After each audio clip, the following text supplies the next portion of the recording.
এখানে দাঁড়িয়ে আছি, খেয়াল করুন যে আমরা এটা একটা একাডেমিক ইনস্টিটিউশন, রক্ষা বিশ্ববিদ্যালয়। এটা অত্যন্ত বিখ্যাত একটা একাডেমিক ইনস্টিটিউশন। আমি বিখ্যাত কোন অর্থে বলছি, কারণ আপনি শামসুজ্জোহা স্যারের কথা বলেছি, আমাদের তরুণ একজন ছাত্র। ওই যে ইতিহাসটা, এটা কিন্তু বাংলার গড়ে উঠবার ইতিহাসের সঙ্গে সম্পৃক্ত। তিনি যেমন করে শহীদ হয়েছিলেন, ঠিক একইভাবে আমরা দেখলাম আমরা আরেকজন শহীদকে পেয়েছি। তিনি কিন্তু বুক পেতে দিচ্ছি বুলেটের সামনে। তো আমি প্রথমে শুরু করব এই যে বুক পেতে দেওয়া বুলেটের সামনে, এর একটা দার্শনিক রাজনৈতিক তাৎপর্য আছে। আমরা একাডেমিক জায়গায় দাঁড়িয়ে ছোট্ট কিছু আলোচনা করবো, তারপরে আমি একটু অন্য প্রসঙ্গে যাব। হেগেল আপনার নাম শুনে আমি ইচ্ছে করে একটু একাডেমিক আলোচনা করছি, ছাত্ররা হয়তো অনেকে পড়তে আগ্রহী হবে। কেন বুদ্ধিবৃত্তিক ক্ষেত্রে আমাদেরকে অনেক উচ্চ স্তরে পৌঁছাতে হবে যদি আমরা বিশ্বসভায় আমাদের জন্য একটা শক্তিশালী স্থান অর্জন করতে পারি। তার জন্যে পাশ্চাত্যকে পড়বো, কিন্তু একই সঙ্গে পর্যালোচনা করে পড়বো, মানে সবটা গ্রহণ করবো না, যেটা আমার দরকার ততটুকু নেব। কিন্তু হেগেলের কিছু অদ্ভুত কিছু তার ঘোষণা ছিল, সেটা অনেকটা এরকম যে এই যে জীবের জীবন তুচ্ছ করতে পারে একমাত্র মানুষ আরো বৃহত্তর সামষ্টিক ইচ্ছার জন্য। মানে আজকে এই তার কথাটা আমি ব্যাখ্যা করে বলি যে সাইদ বুলেটের সামনে বুক পেতে দিচ্ছে তার জীবের জীবনকে তুচ্ছ করে। তার মানে তার মধ্যে এমন কোনো অভিপ্রায় ছিল, শব্দটা হচ্ছে অভিপ্রায়, এমন কোনো বাসনা ছিল, ইচ্ছা ছিল, যার বাস্তবায়ন সে দেখতে চেয়েছে। তার ব্যাপারটা কিন্তু শুধু শহীদের ব্যাপার না, এটা একটা গুরুত্বপূর্ণ রাজনৈতিক দার্শনিক ঘটনা বাংলাদেশের ইতিহাস। ঠিক শামসুজ্জোহারও শহীদ হওয়াটা, তাই যে কোনো শহীদ যখন তাকে নিজেকে কোরবানি দেয়, কেমন শাহাদাত বরণ করে, তার মধ্যে তার যে অভিপ্রায়টা প্রাধান্য পায়, তার জীবের জীবনটা সে তুচ্ছ করে দেয়। আমরা কিন্তু আজকে এই সাইদের তুলনায় আমাদের জীবন কিন্তু তুচ্ছ। অল্প একটা জীবন বেঁচে থেকেছে, কিন্তু অমর হয়ে গেল।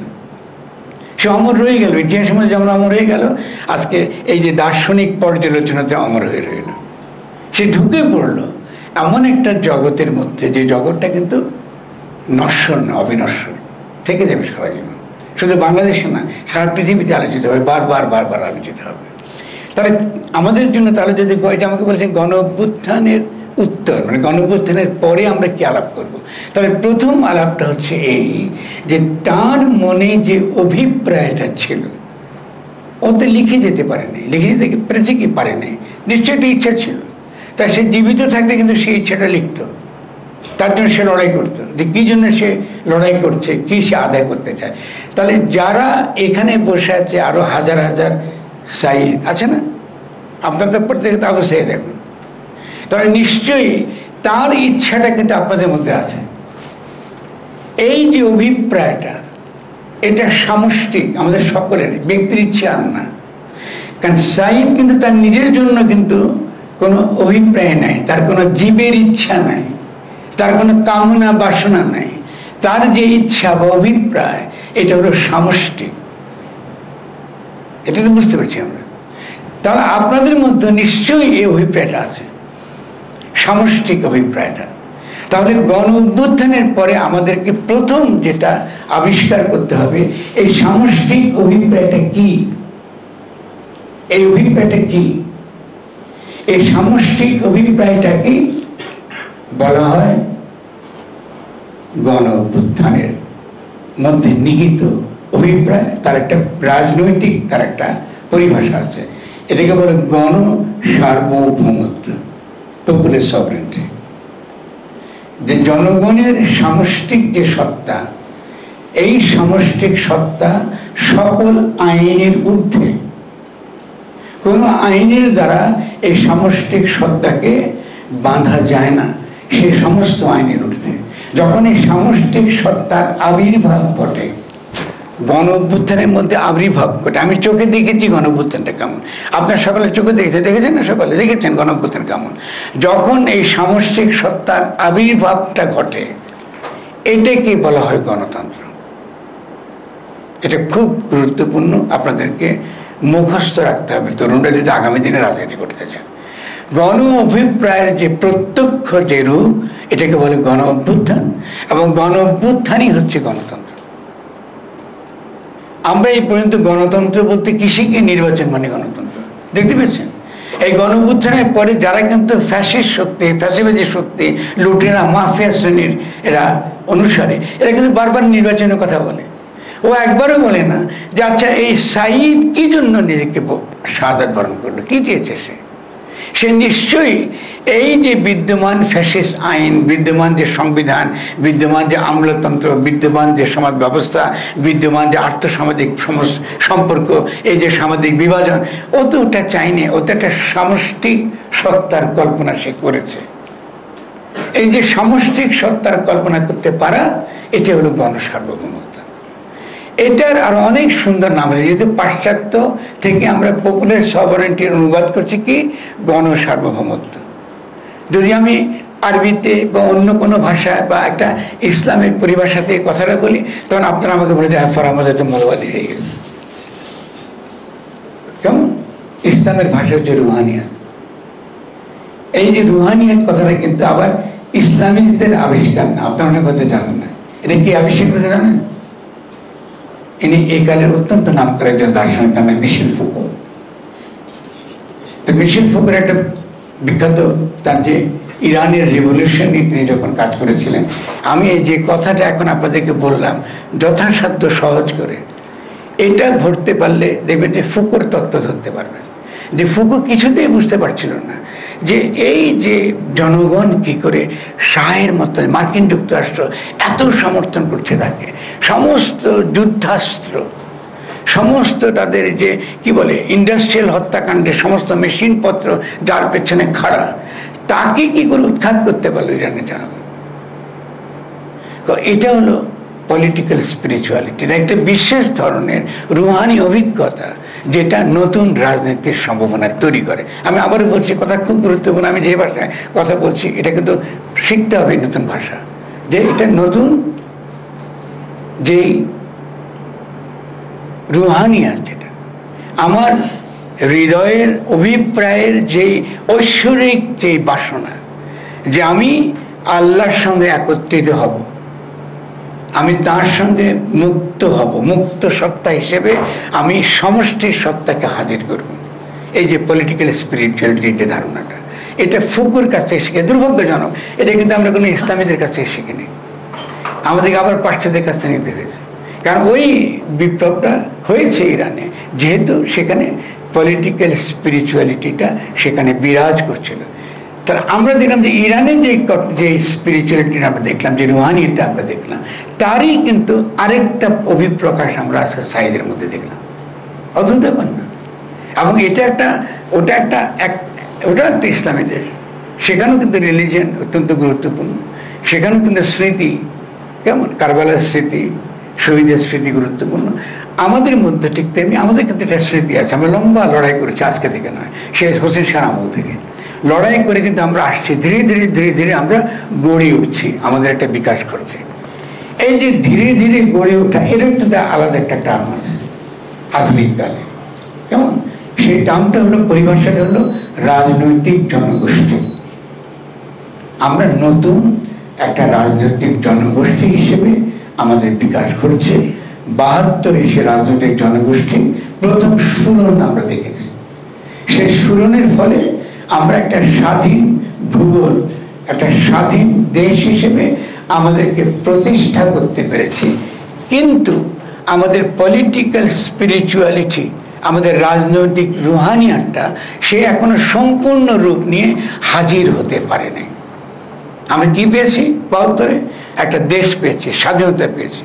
আমরা ৬৯-এর গণঅভ্যুত্থান কি জন্য ছিল ওই দেশটা রাখার জন্য। দেশ বলতে কি বুঝি?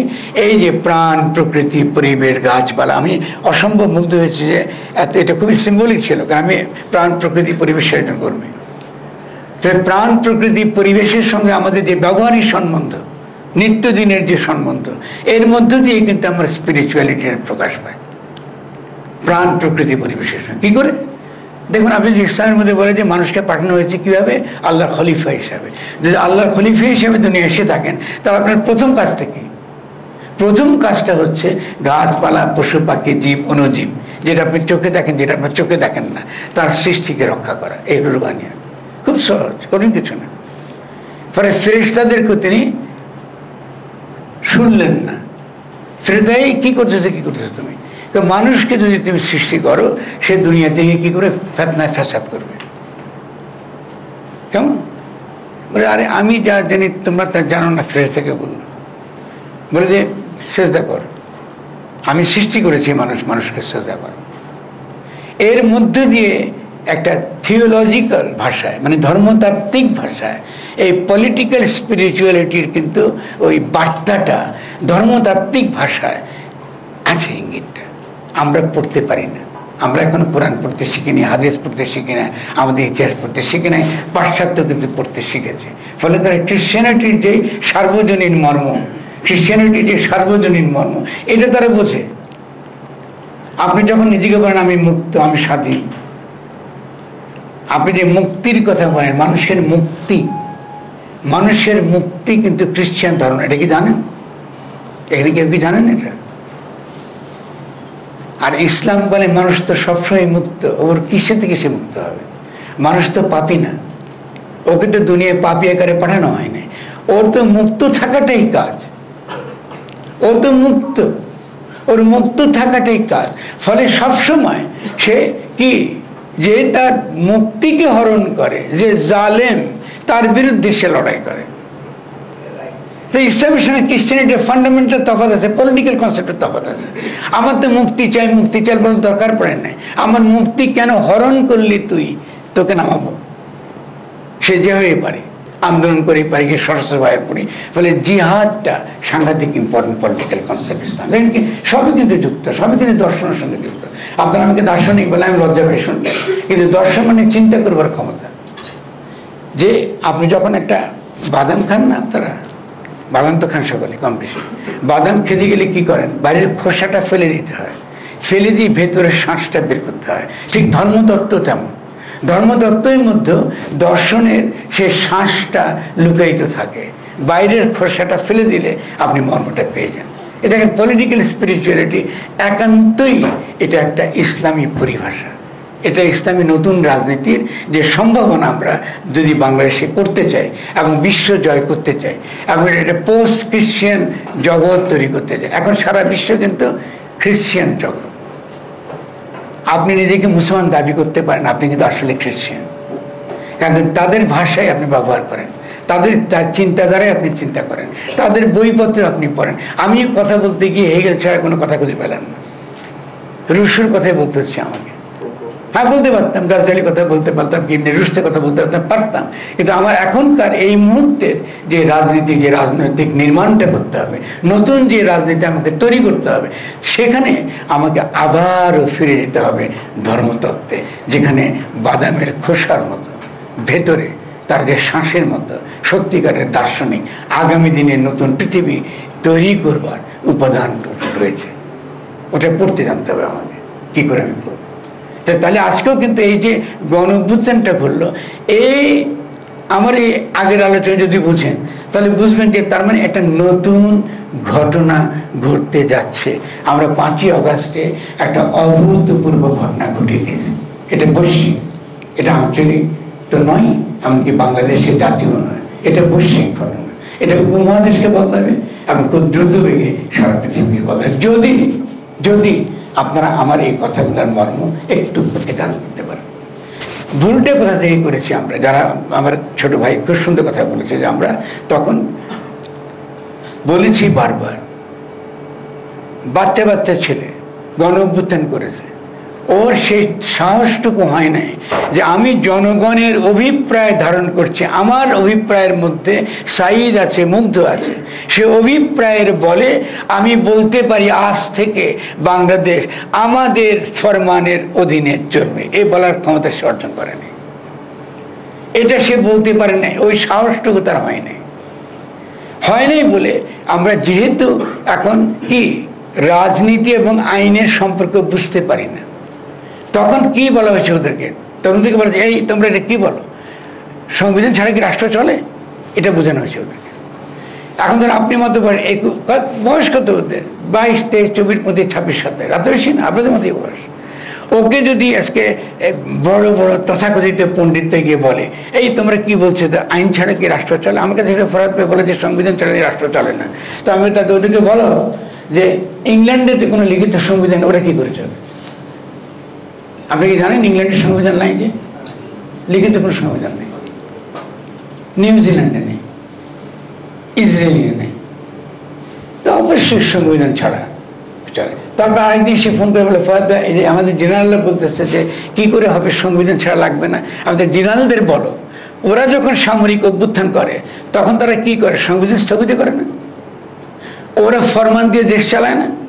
আর আমরা করেছি গণ অভ্যুত্থান, তাহলে আমরা ফরমান দিয়ে দেশ চালাতে পারবো না কেন? তাহলে ওরা বলতে ফরমান দিয়ে দেশ চলবে না, আমরা তো বলি নাই যে ফরমান দিয়ে দেশ চলবে। তাহলে কীভাবে দেশ চলবে? দেশ চলবে এই যখনই আমরা একটা গণ অভ্যুত্থানের অন্তর্বর্তীকালীন সরকার, মানে পূর্ণ ক্ষমতা সম্পন্ন সরকার যখন ক্ষমতা আসবে, তিনি কি কাজ করবেন? তার একটাই কাজ, যে তিনি যেই অভিপ্রায়টা ছিল সাইদের মনের মধ্যে, আরও শহীদদের মনের মধ্যে, আমাদের মনের মধ্যে, আমাদের যে সামষ্টিক অভিপ্রায়, এটা লিখবে তারা, এটাকে তারা একটা রূপ দেবে। এই লেখা লিখতে যে সময়টা লাগে ততদিন অন্তর্বর্তীকালীন সরকার থাকবে।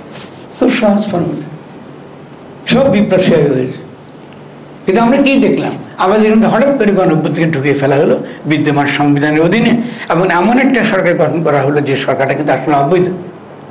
আমাদের আইনের কথা বলা হচ্ছে, কিন্তু সরকার গঠন করা হচ্ছে এটা অবৈধ। এটা কি হলো? এটা হতে পারে না। তা কেন এটা চলতে পারছে? যেহেতু আমরা পড়াশোনা করি না, যেহেতু পড়াশোনা করি না, ফলে আমাদের যে শক্তি, আমাদের বাহুবল আছে, আত্মত্যাগের শক্তি আছে, রক্ত দেবার শক্তি আছে, কিন্তু প্রজ্ঞা নাই। এটা দ্বারা তো আমরা কখনো নতুন রাষ্ট্র বানাতে পারবো না। প্রজ্ঞা লাগবে। যদি প্রজ্ঞা লাগে তাহলে এখন আমাদের একটা বড় বলছেন, এই গণ অভ্যুত্থানের পরে আমরা কি করব? প্রথম কাজ হচ্ছে পড়াশোনা করা। রাস্তায় আন্দোলন করলে বিপ্লব হয় না। পৃথিবীতে জড়ো জড়ো বিপ্লব হয়েছে, সেখানে বড় বড় চিন্তাবিদরা এসেছে। আজকে যে আমি গণ সার্বভৌমত্বের কথা বলছি, এটাও তো এসছে রুশোর কাছ থেকে, জেনারেল উইল। আপনি পড়েছেন না রুশো? যারা পলিটিক্যাল সায়েন্সের ছাত্র এখানে আছে, তো রুশোর যে জেনারেল উইল, সাধারণ ইচ্ছা, সামষ্টিক ইচ্ছা, সকলের ইচ্ছা, এটা তো রুশোর কাছ থেকে আমরা শিখেছি। আমরা তো এটা করতে পারিনি। আমরা যদি করতে পারবো, তো আমরা তো কোরআনই পড়তে পারি না, কেমনি বাড়ি করবো? আমরা তো কোরআন পড়তে পারি না। আমাদের কোরআনকে হাজির করা যায়, যে কোরআন আর সেখানে পরকালের জন্য, ইহকালের কোনো দরকার নেই। কোরআন কি জন্য? পরকালের জন্য। আমি হয় বেহেশতে যেতে হবে, অথবা যেন দুযোগে না যায়, এই জন্য কোরআন পড়তে হবে। কেন? কোরআনে কোনো ভূমিকা নাই ইহলোকের জন্য? আমি পড়তে পারবো না? অবশ্যই পড়তে পারবো। তাহলে সেভাবে পড়বার জন্য যে প্রতিভাটুকু দরকার, যে ট্যালেন্টটুকু দরকার, এটা কিন্তু আমরা অগ্রসর হয়নি। তো যেহেতু আমাদের আমি জানি না সময়ের কী অবস্থা, জানি না। আর তো সেই জন্য আমি যেটা করবো, আমরা আজকে প্রথম যেটা আজকে আমার দিক থেকে প্রস্তাবনা হবে এরকম, আমরা যদি সত্যিকার অর্থে এই বিপ্লবকে সামনে এগিয়ে নিয়ে যেতে চাই, তাহলে আমার প্রথম প্রস্তাব হবে, এই যে জেলা শহরে যে বিশ্ববিদ্যালয় আবু সাঈদ নামে হয়েছে, এই বিশ্ববিদ্যালয়কে একাডেমিক্যালি, চিন্তা চেতনায়, জ্ঞানে একটা বিশ্বব্যাপী বিখ্যাত একটা বিশ্ববিদ্যালয়ে পরিণত করে। প্রথম কাজ পড়াশোনার দ্বারা, জ্ঞানের দ্বারা, জ্ঞান চর্চার দ্বারা প্রথম কাজ আমি বলছি। কেমন হবে? দেখুন, আমরা যে এখনো পর্যন্ত এমনকি ঘরও বানাতে পারি না, শিখি নাই। ঘর কি করে বানাতে শিখি নাই। আমরা দেখছি একটা বদ্ধ ঘরে বসে আছি, বাড়ি কিন্তু ট্রপিক্যাল ওয়েদার, গাছতলায় কিন্তু সবাটা হতে পারত। আমাদের আর্কিটেকচারের ধারণাটা অদ্ভুত, আমরা নিয়ে এসেছি হচ্ছে শীতের দেশ থেকে। তাহলে আমাদের শিক্ষা কত রকম ঘাটতি রয়ে গেছে। কত রকম ঘাটতি রয়ে গেছে। আর্কিটেকচার বলি, পেইন্টিং বলি, পোয়েট্রি বলি, ফিলোসফি বলি, পলিটিক্যাল সায়েন্স বলি, ইঞ্জিনিয়ারিং বলি, আইসিটি বলি। আজকে সারা পৃথিবীতে সবচেয়ে সামনের সারের বিজ্ঞান হচ্ছে আইসিটি, ইনফরমেশন টেকনোলজি বা ডিজিটাল টেকনোলজি। কিন্তু আমরা ওদিকে একদম পিছিয়ে পড়েছি। আইসিটি মানে কি? আমরা ছেলেবেলা নামতে পড়তাম, আর এখন যদি ক্লাস 7-8 থেকেই পড়া উচিত আমাদের প্রোগ্রামিং। আগে তো নামতে পড়তাম 1 1 1 2 কেউ থেকে 2 3 2 6 পড়তাম। এখন তো দরকার নাই, এখন তো কম্পিউটারের মধ্যে, সেলফোনের মধ্যে সব আপনি একটা প্রোগ্রাম আপনি চর্চা করতে পারেন। তাহলে গণিতের প্রতি আগ্রহ নেই, কোনো বিজ্ঞানের প্রতি আমাদের আগ্রহ নেই, কোনো বড় কিছুর প্রতি আমাদের আগ্রহ নেই। তা আমরা কী করে একটা বড় ধরনের দেশ তৈরি করব? সেই জন্য আমি বলেছি যে প্রথম আমরা যেন আজকে অঙ্গীকার নেই এই বিশ্ববিদ্যালয়ের ছাত্ররা, তরুণরা, যারা আগামী দিনে বাংলাদেশে নেতৃত্ব দেবে এবং পৃথিবীব্যাপী নেতৃত্ব দেবে, আমরা এই বিশ্ববিদ্যালয়টাকে একটা আন্তর্জাতিক মানের একটা বিখ্যাত বিশ্ববিদ্যালয়ে পরিণত করব। প্রথম সেই ক্ষেত্রে এই সরকার যতদিন আছে, আপনি জানেন যে এর আগেও আপনাদের আরও অনেক মাননীয় উপদেষ্টা এসে গেছে, আমরা এখানে ভিজিট করে গেছেন, এবং এটার প্রতি প্রত্যেকেরই দরদ রয়েছে। সাইদের জন্য দরদ রয়েছে, যেহেতু রংপুর আমাদের মূল ঢাকা শহর থেকে অনেক দূরে উত্তরবঙ্গে, এটার প্রতি আলাদা একটা দরদটা আছে। এই দরদটুকু আপনারা ভালোভাবে ব্যবহার করবেন, একাডেমিক ক্ষেত্রে আরও পারঙ্গমতা অর্জন করে। যে একাডেমিক পড়াশোনা আপনাকে এই গণ অভ্যুত্থানের এই অপূর্ণ দিকটাকে পূর্ণ করবার ক্ষেত্রে আপনাদেরকে আরও প্রজ্ঞাবান করে তোলে। এটা হচ্ছে আমাদের থেকে আমার প্রধান প্রস্তাবনা। এরপরে দ্বিতীয় যে প্রস্তাবনা আমার হবে সেটা হলে যে রাজনৈতিক ক্ষেত্রে আমরা কি কি জিনিস নিয়ে আমরা ভাবতে পারি। সেখানে আমি বলবো যে প্রচলিত যে রাজনীতি সেই রাজনীতি থেকে আপনাদের বেরিয়ে আসতে হবে। প্রচলিত রাজনীতিকে মোটা দাগে কীভাবে বলবো, তার খারাপ দিকটা কি? প্রচলিত রাজনীতির সবচেয়ে খারাপ দিক হচ্ছে তার জাতিবাদী দিক। জাতিবাদ, আমি বাঙালি, আমি মুসলিম, আমি হিন্দু, এটা বলে জাতিবাদ। জাতিবাদ দিন শেষ হয়ে গেছে, জাতিবাদ আর ফিরে আসবে না। ঠিক যেমন মার্ক্সবাদ আর ফিরে আসবে না, তেমনি জাতিবাদ আর ফিরে আসবে না। 5ই আগস্টের পরে জাতিবাদী রাজনীতির কোনো সম্ভাবনা নেই। আপনি যদি মনে করেন বাঙালি জাতিবাদের পরিবর্তে আপনি বাঙালি মুসলমানকে কায়েম করবেন, আপনি টিকবেন না, আপনি সমাজে আবারও বিভাজন তৈরি করবেন। এটা বাইনারি, বাঙালি মাত্রই মুসলমান। আমরা বাংলাদেশের মধ্যে ইসলাম মধ্যে ধর্ম, সনাতন ধর্মী যারা আছেন তারও ধর্ম আছে, এটাও আমাদের ধর্ম। আমাদের মানে ও তো আমার নাগরিক অংশের মতো, ও তো আমার নাগরিকের বাইরে কেউ না, ও তো আমার শত্রু না, তাহলে ওরও ধর্ম আছে। কিন্তু আমরা কি গ্রহণ করব? যেটা ওই একটা বলেছি যে বাদাম ভেঙে ভেতরকার শ্বাসটা, যেটা সার্বজনীন, যেটা সকলের জন্য কল্যাণ, সকলের মঙ্গল হয়। কেমন? যখনই আমরা আজকে আমাদের যেহেতু সংখ্যাগরিষ্ঠ মানুষ এখানে ইসলাম ধর্মাবলম্বী, যদি আমরা, দায়টা আমাদের বেশি, যদি আমরা সার্বজনীন দিকটা, ধর্মের যে সার্বজনীন দিক, পরিচয়ের দিক না, আমি জন্মসূত্রে মুসলমান, খুব ভালো, এটা আমার পরিচয়, অসুবিধা কি? কিন্তু এটা দিক বড় কথা না। তার মানে আমি অন্যকে মুসলমান হতে বাধ্য করতে হবে, জোর করতে হবে, আমার মতো, এটা কিন্তু রাজনৈতিক জনগোষ্ঠী গড়া যাবে না। এভাবে রাজনৈতিক জনগোষ্ঠী হয় যে আমরা সকলে মিলে একই রাজনৈতিক জনগোষ্ঠীর অন্তর্গত, সকলে মিলে আদান প্রদান হবে, যেটা সকলের মঙ্গল, সামষ্টিক মঙ্গল, সকলের জন্য ভালো, ওটা গ্রহণ করব। আর এছাড়া আমার আকিদার দিক, আমার চর্চার দিক, কর্ম দিক, পূজা অর্চনার দিক, এটা আলাদা থাক না, ওটা সমস্যাটা কি? ওটা তো একটা শিক্ষা, মানুষকে নৈতিক শিক্ষা দেওয়ার জন্য সেটা শিক্ষা, সেখান থেকে আমরা শিক্ষা পেতে পারি। তাহলে আমাদের প্রথম কাজ হচ্ছে কি? প্রথম কাজ হচ্ছে আমরা যে একটা রাজনৈতিক জনগোষ্ঠী, এবং এই রাজনৈতিক জনগোষ্ঠীর মধ্যে বিভিন্ন ধর্মের, বিভিন্ন মতাদর্শের, বিভিন্ন চিন্তা, বিভিন্ন কল্পনার মানুষ একসঙ্গে বাস করে, একই আবাস। যেমন এরকম একটা ঘরে আমরা সকলে একসঙ্গে বাস করি। যদি আমরা একসঙ্গে বাস করতে চাই তো নিশ্চয়ই আমাদের মধ্যে নেগোসিয়েশন লাগবে, আলাপ আলোচনা লাগবে, কথাবার্তা লাগবে। যদি আমরা এটা নেগোসিয়েশন না করি, যেটা আমরা যদি একটা আপোষে না যাই, তো কদিন করে কী করবো? মারপিট শুরু করে দেবো, একজন একজনকে বাড়ি করে দিতে, আরেকজন দল করতে চাইবে। এটা দ্বারা তো কোনো রাজনৈতিক জনগোষ্ঠী তৈরি করা যায় না, এটা দ্বারা কোনো রাষ্ট্র গঠন করা যায় না। তাহলে প্রথম কাজ হচ্ছে আমরা একটা রাজনৈতিক জনগোষ্ঠী এবং রাজনৈতিক পরিসরকে সমৃদ্ধ করার জন্য সকলের কথা বলার অধিকার থাকতে হবে।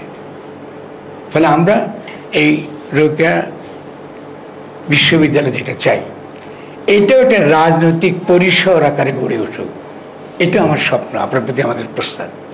এখানে কোনো মতকে দমন করা যাবে না, তাকে কথা বলতে দিতে হবে। দেখবেন যে মতকে যখন কথা বলতে দিবেন, সমাধান পেয়ে যাবো আমরা। কিন্তু আমরা আলাপ আলোচনার মধ্যে কিন্তু বেরিয়ে যাব, অন্ধত্ব না। ফ্যাসিবাদ কাকে বলে? ফ্যাসিবাদ শুরু হয় যখন আমি মনে করি যে এই যে আমি কথাগুলো বলছি এটাই একমাত্র সহি,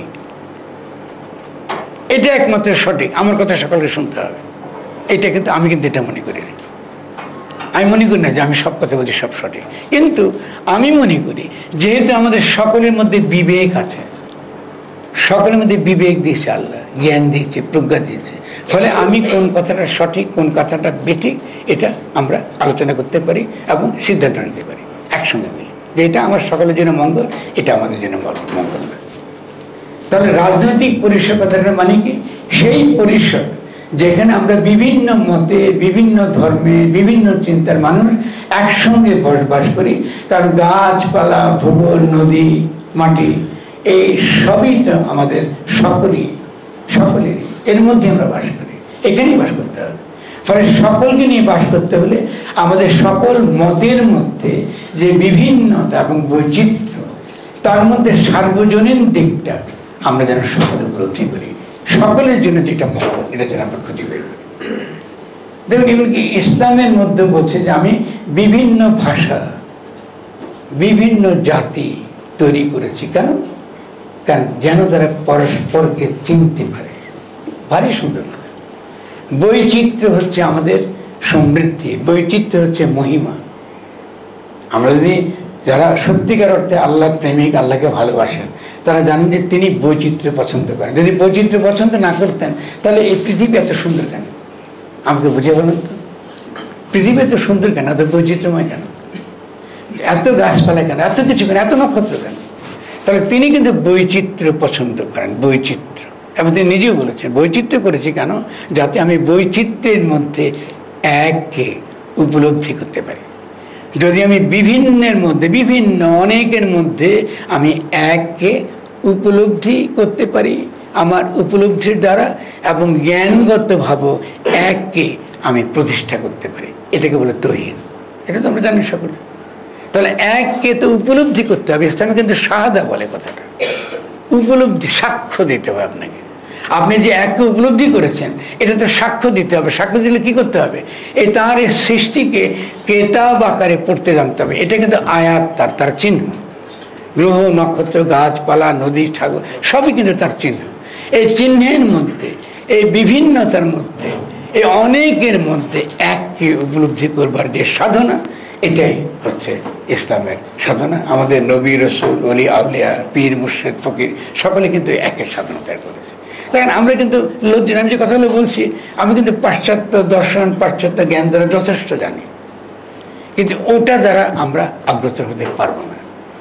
তাহলে 2 নম্বর আমার প্রস্তাব হচ্ছে এই, পাশ্চাত্য দ্বারা যেভাবে আমরা কলোনিয়াল আকারে বড় হয়েছি, আমরা ঔপনিবেশিক চিন্তা কাঠামো দ্বারা প্রভাবিত, সব কিছু উপনিবেশিক চিন্তার দ্বারা প্রভাবিত হয়ে নিজেরা কিন্তু মারপিট করি অযথা। পাশ্চাত্যটা গ্রিকো খ্রিশ্চান সিভিলাইজেশন, সে গ্রিক সভ্যতাকে খ্রিশ্চান যে ধর্মীয় যে চিন্তার মধ্যে সে অন্তর্গত করতে পেরেছে, এমন একটা সভ্যতা সে তৈরি করতে পেরেছে যেটা নিঃসন্দেহে অতীতের যে কোনো সভ্যতার চেয়ে অনেক অগ্রসর। তাহলে এইটা যদি আমরা অতিক্রম করে যেতে চাই, তাহলে আমাদেরকে নতুন করে সব কিছু ভাবতে হবে। রাজনৈতিকভাবে ভাববার একটা গুরুত্বপূর্ণ দিক হচ্ছে এই জন্যে অনেকের মধ্যে এককে আবিষ্কার করতে পারা, বৈচিত্র্যের মধ্যে ঐক্য ধরে রাখা, এটাকে বলে তৌহিদে চেতনা। তৌহিদের প্রতিষ্ঠা তখনই হয় যখন বৈচিত্র্যের মধ্যে এককে আমরা আবিষ্কার করতে পারি, এবং সে একের প্রতিষ্ঠা করি। কীভাবে করি? রাজনীতি দ্বারা, পলিটিক্স দ্বারা, নতুন সমাজ গঠন দ্বারা। কারণ সমাজের মধ্যেই প্রথম আমি ঐক্যটা উপলব্ধি করি। আমি যদি ঐক্য উপলব্ধি করেছি, যদি বুঝি, তাহলে দেখবো যে আমার সমাজের মধ্যে প্রত্যেকটা প্রাণী, প্রত্যেকটা জীব, প্রত্যেকটা মানুষ, তার যা কিছু থাকুক সেটা সে কিন্তু সেখানে নিরাপদ। তার থাকাটা মানে সে একমাত্র সহি বা এটাই ভালো না, কিন্তু তার থাকার অধিকার আছে। আপনি কি কখনো দেখেছেন যে আল্লাহ বলতেছে হিন্দুদের যে তুমি হিন্দু, তোমাকে আজকে থেকে সূর্য বন্ধ করে দিলাম। দেখেছেন কেউ? দেখেছেন? তুমি জৈন, তোমার জন্য আজকে থেকে আর পানি নেই। দেখেছেন? তুমি নাস্তিক, তুমি আজকে থেকে কি আর কোনো খাদ্য পাবে না, গাছ ফলমূল তোমার জন্য বন্ধ। তিনি তো সব সৃষ্টি করেছেন। তো আল্লাহ যেটা করেন আপনি সেটা কেন করেন?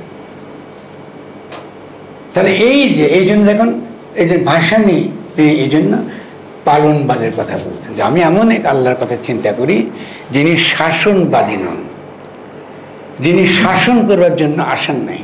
তিনি নিজেকে প্রভু ডাকতে অপছন্দ করেন। কেন করেন? এই জন্য প্রত্যেক যেটা বলে যে বিসমিল্লাহির রহমানুর রাহিম ডাকো আমাকে, প্রভু ডাকবে না। প্রভুটা খ্রিস্টানরা ডাকে।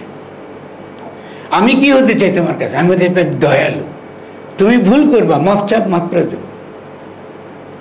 এত সুন্দর একটা ধর্ম, এটাকে আমরা কোথায় নিয়ে চলে যাচ্ছি দেখতে পাচ্ছি? কোথায় নিয়ে চলে যাচ্ছি আমরা? কিভাবে? জাতিবাদের দ্বারা, যে আমি মুসলিম, আমি সংখ্যাগরিষ্ঠ, অর্থাৎ এই দেশের সবাই মুসলমান হতে হবে। কিরকম মুসলমান? আমি যেটাকে ব্যাখ্যা করি মুসলমান ওরকম, আমি যেটা ব্যাখ্যা করি ওরকম হইতে, অন্য কিছু হবে না। তাহলে আমরা রাজনৈতিক পরিসর যখন চিন্তা করি, আমরা যখন গণতান্ত্রিক রাষ্ট্রের কথা কল্পনা করি, এই যে সামষ্টিক ইচ্ছা কথা চিন্তা করি, আমাদের ভাবতে হবে যে আমরা নতুন একটা স্তরে প্রবেশ করেছি। এই স্তরে আমরা কোনো বিশেষ ধারা, বিশেষ মতবাদের দ্বারা প্রভাবিত হব না। বিশেষ মতবাদকে একমাত্র এটাই শেষ, আর বাকি সব মিথ্যা। এই দিন শেষ হয়ে গেছে, এটাকে বলে জাতিবাদী চিন্তা শেষ হয়ে গেছে। মার্ক্সবাদ, আমি যদি কারো মনে আঘাত দিয়ে থাকি এ কথা বলা, এখন যেটা বলবো আপনারা আমাকে ভুল বুঝবেন না। মার্ক্সবাদ বলতে যা আমরা চর্চা করেছি এটা আর ফিরে আসবেন না, এটা শেষ হয়ে গেছে। ফলে সময় নষ্ট করবেন না, কিন্তু মার্ক্সকে পড়বেন। আমি মনে করি ঢাকা বিশ্ববিদ্যালয়ে পলিটিক্যাল ইকোনমি কোর্স আছে কিনা আমি জানি না স্যার। তাহলে পলিটিক্যাল ইকোনমিতে দাবি করেন আমরা অরিজিনাল মার্ক্স পড়তে চাই, ক্যাপিটাল পড়তে চাই, গ্রন্থের পড়তে চাই। অন্যের মুখে ঝাল খাবেন না, নিজে পড়েন। নিজে পড়লে দেখবেন যে আপনি অধিকাংশ আগামী দিনে যেটা ইকোনমিক পলিসি করতে চান মার্ক্স ছাড়া আগাতে পারবেন না। কারণ মার্ক্স ক্যাপিটালের যে ক্রিটিক করেছে, বইটার নাম কি? ক্যাপিটাল। বইটা কিন্তু ক্যাপিটালিজম না, ক্যাপিটালিজম না, কিন্তু ক্যাপিটাল আর ক্যাপিটালিজম এক জিনিস না। মার্ক্স লিখেছেন এটা ক্যাপিটাল, আর তার সাবটাইটেল কি ছিল? Critique of political economy. Critique, এটা তত্ত্ব না। এই যে আমি এটাও বললাম না, তত্ত্ব দেওয়াটা আমাদের কাজ না, ক্রিটিক করা আমাদের কাজ।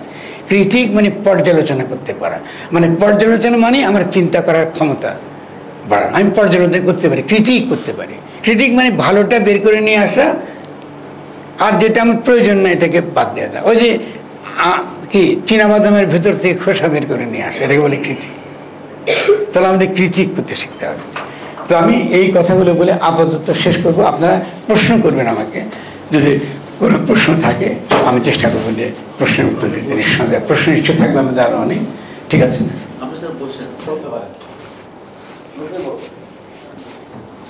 এখানে আমাদের এখানে উপস্থিত আছেন, ফরাদ ভাই উপস্থিত আছেন। আমি আসলে খুব টেনশনে ছিলাম, আমি ভাইয়ের সামনে সরাসরি ভাই বলতে ভাই বলবেন না, মানে আমি মানে সাবলীল ভাবে বলতে পারবো। খুব ভালো, নিশ্চয়ই, অবশ্যই সাবলীল ভাবে বলতে পারছি এবং ওতে ইতিমধ্যে 3 বার বলছি ফরাদ ভাই। ঠিক আছে, এখন আজকে আমরা যে জায়গাটা দাঁড়িয়ে আছি এই জায়গাটাতে একটা রাজনৈতিক স্থবিরতা আছে, স্থিরতা আছে, এবং এই স্থিরতার জন্য ফরাদ মজার নিজেও দায়ী এবং এই বাংলাদেশ দায়ী। তো এই রাজনৈতিক যে স্থবিরতা, এই রাজনৈতিক স্থবিরতা এখানে আমাদের উত্তরে, আমাদের যে উত্তরবঙ্গ, আপনি খুবই দারুণ একটা কথা বলছেন যে আমাদের সবার দরদ আছে এবং এইখানে আমাদের সাথে ছোট্ট একটা চালাকি করা হয়। সবসময় আমাদের কেন্দ্র থেকে বলা হয় যে আমাদের এখানে দরদ আছে, কিন্তু দায়টা আসলে থাকে না, শুধুমাত্র দরদটাই থাকে, কোনো দায় থাকে না। তো এটা আমাদের জন্য দুর্ভাগ্যের।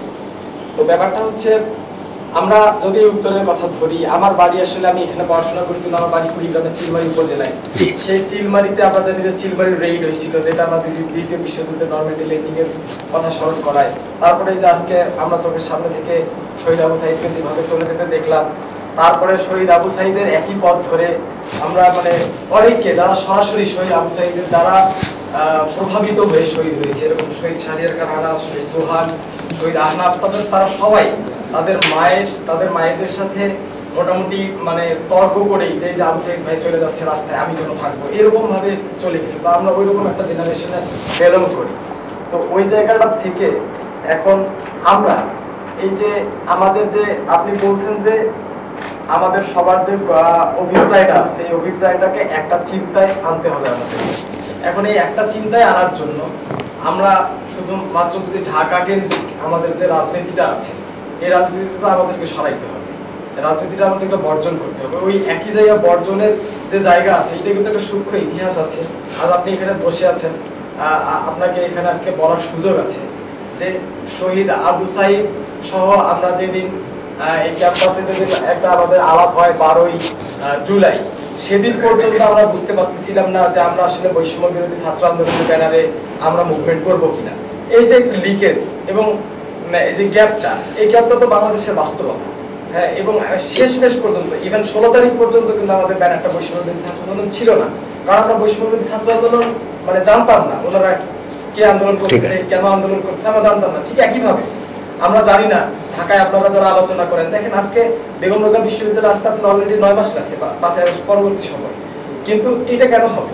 এবং আজকে যারা রাজনীতি করতেছেন তারা ঢাকা, সর্বোচ্চ চট্টগ্রাম, এইভাবে। কিন্তু ওই পাশে যেমন নোয়াখালী, হাতিয়া আছে, একইভাবে এই পাশে কুড়িগ্রাম আছে, লালমনিরহাট আছে। এই যে আমাদের এই বিস্তৃতি, এইটা যদি না হয় তাহলে আমি তো এই যে যে অভিপ্রায়ের কথা আমরা বলতেছি, এই গণ অভিপ্রায় তো শুধু আমরা মুখেই বলতে পারবো, কার্যকরিতার কোনো অভাব হবে না।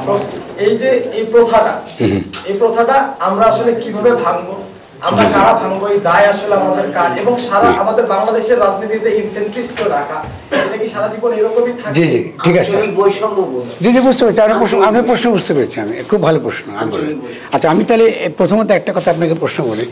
আমি কিন্তু আপনাদের সামনে আসতে আমার 30 বছর লেগেছে কথা বলতে। আপনি এত অধৈর্য হয়ে গেছেন কেন? আর বয়স কত? আপনার বয়স কত? আমার বয়স 27। আমরা লড়াই করেছি 90 থেকে, ঠিক আছে? শেখ হাসিনার আমলে 15 থেকে প্রায় 16 বছর পর্যন্ত আমাদের কথা বলতেই দেওয়া হয়নি। তাহলে আমরা মাত্র এই জুলাই গণ অভ্যুত্থানটা হওয়ার পরে আমরা মাত্র কথা বলতে শুরু করেছি। আপনার তো এর আগে এর আগে কি সম্ভব ছিল আপনাদের কাছে আসা? আমার 5ই অগাস্ট কি সম্ভব ছিল? ইম্পসিবল। 5ই অগাস্টের পরেও কি সম্ভব ছিল? তাও না, কারণ আমরা তো প্রত্যেকটা মুহূর্তে লড়াইয়ের মধ্যে আছি। আমি আপনাকে বরং প্রশ্ন করবো, এইভাবেই প্রশ্নটা সাজান যে আপনারা এখানে কি করছেন যেটা আমাদের জানা দরকার, আমরা আসলে এটাকে উপেক্ষা করেছি, এটা জানতে আমি বেশি আগ্রহী। এমন কোনো নতুন চিন্তা করেছেন কিনা? বৈষম্যবিহীন কথাটা বলেছেন, আমি খুব ভালো। যদি আন্দোলনটা আপনি অনুসরণ করেন তাহলে খেয়াল করবেন, যেদিন প্রথম শুরু থেকে কোটা সংস্কার, এটা মনে আছে তো নাকি? আন্দোলনটা কীভাবে শুরু হয়েছিল? প্রথমে কোটা সংস্কার। কোটা সংস্কার মানে কি? ছাত্ররা যখন কোটা সংস্কার করে তার মানে হলো ছাত্ররা আমলা হতে চায়। খারাপভাবে নেবেন না কিন্তু, কারণ আমলা হওয়াটাই সবচেয়ে বড় টাকা পয়সা প্রতিপত্তি সব কিছুতে, এবং বাবারাও মেয়ে বিয়ে দেয় না আমলা না হলে। ফলে আপনারা সকলে আমলা হওয়ার জন্য কোটা সংস্কার করেছে, এবং একবার কোটা সংস্কার করে ব্যর্থ হয়েছে। তরুণ মানেই কিন্তু ভালো, এটা আমি মনে করি না। তাহলে কি হয়েছে? ব্যর্থ হয়েছে কিন্তু একবার। সেখানেও কিন্তু কিছু নেতা তৈরি হয়েছে না? জাতীয় ক্ষেত্রে আছে তো তারা এখনো। ব্যক্তিগত সমালোচনা ইম্পর্টেন্ট, আমি বলছি আত্মসমালোচনা দরকার। তাহলে পরবর্তী ছেলেরা নতুন যে আন্দোলনটা দ্বিতীয় পর্বে যখন শুরু হলো, যেহেতু হাইকোর্ট বাতিল করে দিয়েছে, আবারও কোটা সংস্কার দিয়ে আন্দোলনটা শুরু হয়েছে। তো এই আন্দোলনটা যখন শুরু হলো কোটা সংস্কার দিয়ে, খেয়াল করেন তখনই এটা জনগণের কাছে গ্রহণযোগ্য হলো যখন নামটা কোটা সংস্কার থেকে বৈষম্যহীন ছাত্র আন্দোলনে শুরু দাবিতে হলো। এটা খুব গুরুত্বপূর্ণ, পলিটিক্যালি বুঝতে হবে আপনাদেরকে। এখন এই বৈষম্যহীন আন্দোলনে আমরা সকলে অংশগ্রহণ করেছি, যেহেতু জনগণ ফ্যাসিস্ট শক্তিকে উৎখাত করার জন্য তখন তৈরি ছিল মানসিকভাবে, এবং আপনাদেরকে নেতৃত্ব মেনে নিয়েছে। তরুণদের এতই নেতৃত্ব মেনে নিয়েছে, আপনাদের মধ্যে 3 জন তরুণ কিন্তু ক্ষমতায় আছেন। একজন ইতিমধ্যে ছেড়ে দিয়েছে, কিন্তু ক্ষমতায় তো ছিলেন। তাহলে আপনারা কি করলেন আমাকে বলেন? আমরা তো এরশাদের আমলে লড়াই করেছি। আমার তো সে সময় বই আছে সংবিধান ও গণতন্ত্র। তখনই বলেছি যে জনগণের সঙ্গে বিশ্বাসঘাতকতা করা হয়েছে ত্রিদলীয় জোট রাখা করে। কারণ জনগণ তো গণ অভ্যুত্থান চেয়েছে, গণ অভ্যুত্থানটা কিন্তু এখনো পরিষ্কার না। গণ অভ্যুত্থান মানে কি বলেছি, একটা গঠনতান্ত্রিক প্রক্রিয়া শুরু করা। গণ অভ্যুত্থানের মধ্য দিয়ে জনগণ তরুণদের হাতে নতুনভাবে বাংলাদেশকে গঠন করবার ক্ষমতা তুলে দিয়েছে, রক্ত দিয়ে তুলে দিয়েছে জনগণ। আপনারা কি করেছেন ওটা? আপনারা তো জনগণের কাছে তো রাখেন নাই, জনগণের সার্বভৌমত্ব জনগণের কাছে, জনগণের ক্ষমতা তো জনগণকে ফিরিয়ে দেন নাই, আবারও তো সংবিধানের মধ্যে রেখেছেন। আপনাদের মধ্যে এখান থেকে কি এমন কোনো দাবি উঠেছে যে আমরা এই সরকারটা অবৈধ, এইরকম একটা সরকার আমরা চাই না, আমরা পূর্ণ ক্ষমতা সম্পন্ন সরকার চাই? আমি তো শুনি নাই। উঠেছে নাম কোথায়? হয় নাই। আমাদেরকে লড়াই করতে হচ্ছে। আবার আমাদেরকে এখন আপনাদেরকে রক্ষা করার জন্য আমাদেরকে সামনের সারিতে দাঁড়াতে হচ্ছে। কেন? আমাদের তরুণরা যদি ভুল করে থাকে, আপনি যেমন করে আমাকে দোষারোপ করলেন, আমি আপনার পুরো দোষটা গ্রহণ করি। হ্যাঁ, সব দোষ আমার। এই দোষ গ্রহণ করে যদি তরুণরা মুক্তি পায় আমি খুশি। কিন্তু আপনি কি করবেন আমাকে বলেন? আপনার কি কর্তব্য? আপনি কি আমার বইটা পড়েছেন? পড়েছেন? সত্যি কথা বলুন। পড়েছেন পুরোটা লাইন বাই লাইন? তো কেন পড়েননি? এই যে আমাকে আপনি জবাবদিহি করতে বাধ্য করছেন, আপনি কেন পড়েন? আপনাদের পড়া উচিত ছিল। এই জন অভ্যুত্থানের গঠনটা বেরিয়েছে কবে? 2023 সালে। 2023 সালে 5ই অগাস্ট, আর 2024 সালে 5ই অগাস্ট গণ অভ্যুত্থান হয়েছে। তাহলে নিশ্চয়ই তার মধ্যে কিছু ছিল যেটার জন্য একটা তরুণদের একটা সেকশনের কাছে তার গ্রহণযোগ্যতা ছিল। তাহলে আজকে তো একটা বিরাট সুযোগ ছিল আপনাদের দিক থেকেও যে ফরামদারকে একটুখানি তুলোধনা করে উনি কোথায় ভুল করেছেন। আমি তো চাই এগুলো করতে তরুণরা, যে আপনি যেটা ভুল লেগেছেন এটা ঠিক লেখেন না, এটা ভুল হয়েছে, আমরা এইভাবে এগিয়ে যাব। কই? তাহলে আমার যে দায়টা এটা তো আমি পালন করছি, আপনাদের দায়টা আপনারা পালন করছেন না কেন? এটা একমত হই আমি যে ঢাকার বাইরে রংপুর একটা কি, রংপুর একটা, আমরা এটাকে কি করি, এটাকে কখনো আমরা আমাদের রাডারে থাকে না। এটা প্রান্তিক, মফস্বল এলাকা বলি, প্রান্তিক, এটা একমত। কিন্তু আপনি কি কখনো ভেবেছেন তরুণরা যে এটা হয়েছে যেহেতু কলোনিয়াল আইনটা, কলোনিয়াল প্রশাসনিক ব্যবস্থাকে টিকিয়ে রাখার পরে ঢাকা কেন্দ্রিক রাষ্ট্র আপনারা বানিয়েছেন। কোন বৈশিষ্ট্যগুলো জনগণকে নাগরিক করে তোলে, তার প্রক্রিয়াটা কি? তৃতীয় প্রশ্ন হচ্ছে, এটা সবচেয়ে গুরুত্বপূর্ণ প্রশ্ন, এটাতে আপনি যদি ফোকাস করেন না তাহলে আমরা উপকৃত হব, যে কোন বৈশিষ্ট্যগুলো একটি শিক্ষা প্রতিষ্ঠানকে, আমি আর গণহারে শিক্ষা প্রতিষ্ঠান বলছি, কলেজ ইউনিভার্সিটি সবগুলোকে, কোন বৈশিষ্ট্যগুলো একটি শিক্ষা প্রতিষ্ঠানকে বিশ্ববিদ্যালয় করে তোলে এবং সেই বিশ্ববিদ্যালয় হয়ে ওঠার প্রক্রিয়া। Thank you. আচ্ছা, প্রথম হলো যে আমি শুনেছি কিনা, প্রথম হলো যে যদি আমি কি সততার সঙ্গে বলি, আমি বলি ঠিক এইভাবে আমি শুনিনি। তবে বিভিন্ন জেলাতে তরুণরা যেসব দাবি তুলছে তার সঙ্গে আমি ফ্যামিলিয়ার ছিলাম। কিন্তু আমার যে রাজনৈতিক অবস্থান, আমি সংস্কারের পক্ষে না। আমার বইটা পড়লে আপনি দেখবেন প্রথম থেকে আমি সাবধান করছি যে সংস্কারের জন্য আন্দোলনটা ভুল আন্দোলন। পরে আন্দোলনটা হতে হবে রাষ্ট্র গঠনের জন্য, নতুনভাবে গঠন করতে হবে গণসার্বভৌমত্বের ভিত্তিতে। এটা ছিল আমার মূল অরিজিনাল থেসিস, যে গণসার্বভৌমত্ব মানে জনগণই সার্বভৌম এবং জনগণের বাইরে কোনো আইন হতে পারে না, রাষ্ট্র সার্বভৌম না কিংবা পার্লামেন্টের সার্বভৌম না। এবং গণসার্বভৌমত্ব মানে ডিসেন্ট্রালাইজ যে রাষ্ট্রের কথা বলছি, যে বিভিন্ন জেলাগুলো বিকেন্দ্রীকৃত, আমাদের কিছু কমন ইন্টারেস্ট আছে, উন্নয়নমূলক হতে পারে, পরিবেশ প্রকৃতিমূলক, এগুলো হতে পারে, জাতীয় ক্ষেত্রে হতে পারে তার, ঠিক আছে না? কিন্তু মানে এই নয় যে ঢাকায় বসে একজন মন্ত্রী আপনার সিদ্ধান্ত নেবে কোন দেশে কী হবে, কোথায় কী আপনার স্থাপনা তৈরি হবে, কোন জায়গায় কী তৈরি হবে না, এটা হতে পারবে না। এটা অবশ্যই সে এলাকার জনগণের সিদ্ধান্ত অনুযায়ী হতে হবে। যেমন কেন আজকে রংপুরের তরুণদেরকে ঢাকায় যেতে হবে পড়তে, ঠিক আছে না? কেন ওখানে যেতে হবে? এখানে কেন একটা বড় ধরুন মেডিকেল বিশ্ববিদ্যালয় নাই, কি বড় কোনো ইঞ্জিনিয়ারিং বিশ্ববিদ্যালয় নাই? এখানে কেন আইসিটি বিশ্ববিদ্যালয় হবে না? এখানে কিন্তু কালচারাল ইনস্টিটিউটগুলো হবে না? কেন হবে না? সব ঢাকা হতে হবে কেন?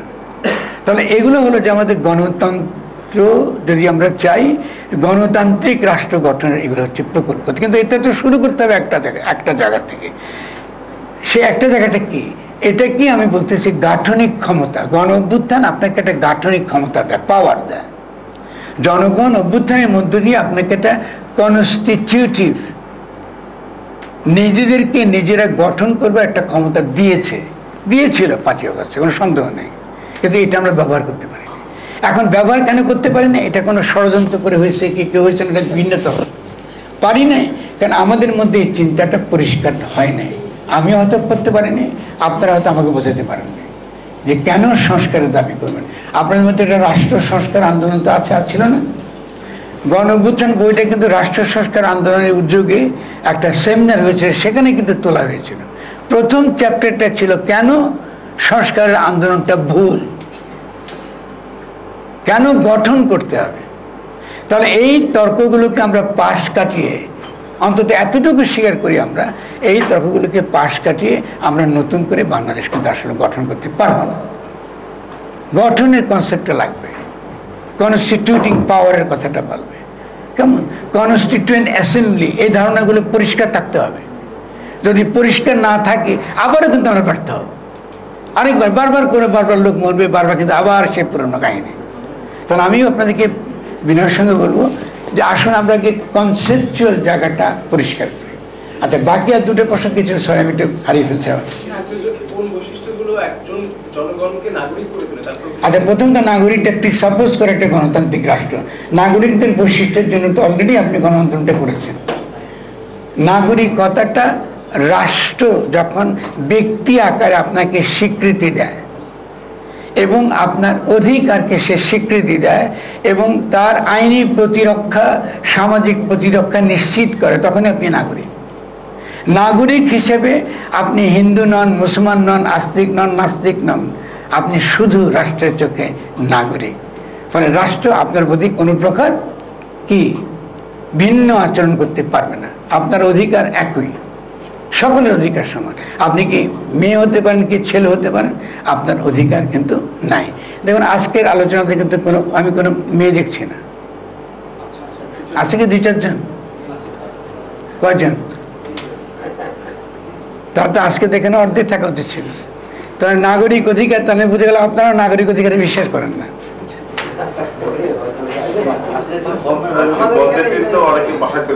এখন শোনেন, আমরা যদি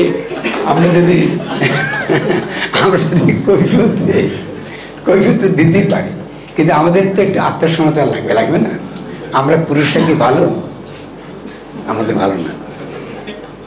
ভালো না। ফলে নাগরিক অধিকারের প্রথম বৈশিষ্ট্য হলো যে যখন পুরুষ, আমাদের দেশে যারা পুরুষ, তাদের মধ্যে কিছু মেয়ের গুণ দরকার।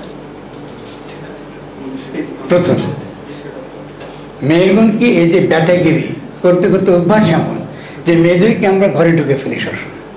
অর্থাৎ পুরো গণ অভ্যুত্থানে অত্যন্ত গুরুত্বপূর্ণ ভূমিকা রেখেছে মেয়েরা। একবারও কি প্রশ্ন করেছে মেয়েরা আবার ঘরে ঢুকে গেল কেন?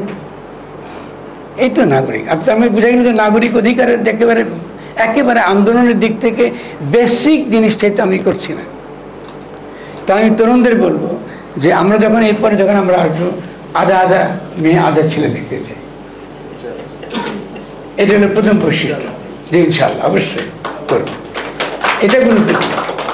দ্বিতীয় নাগরিক বৈশিষ্ট্য হচ্ছে অপরের মতের প্রতি সহনশীলতা। আমাদের এখানে একজন খুবই গোঁড়া ইসলামপন্থী হতে পারে, কি সমস্যা? এটা তার ধর্ম হতে পারে। একজন অত্যন্ত গোঁড়া সনাতন ধর্মাবলম্বী হতে পারে, কি সমস্যা?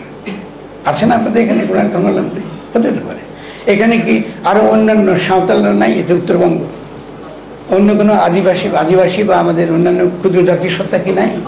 তাহলে নাগরিক হওয়ার আরেকটা গুরুত্বপূর্ণ বৈশিষ্ট্য হচ্ছে যারা সংখ্যায় কম এবং নিজেদেরকে নিরাপদ বোধ করে না, তারা নিজেদেরকে নিরাপদ বোধ করে না, তাদেরকে রক্ষা করার জন্য বিশেষভাবে সতর্কতা, বিশেষভাবে সচেতন থাকা। কেমন? তো এই তো নাগরিকতার বৈশিষ্ট্য, ঠিক আছে? আর এই তো হয়েছে না এই প্রশ্নটি।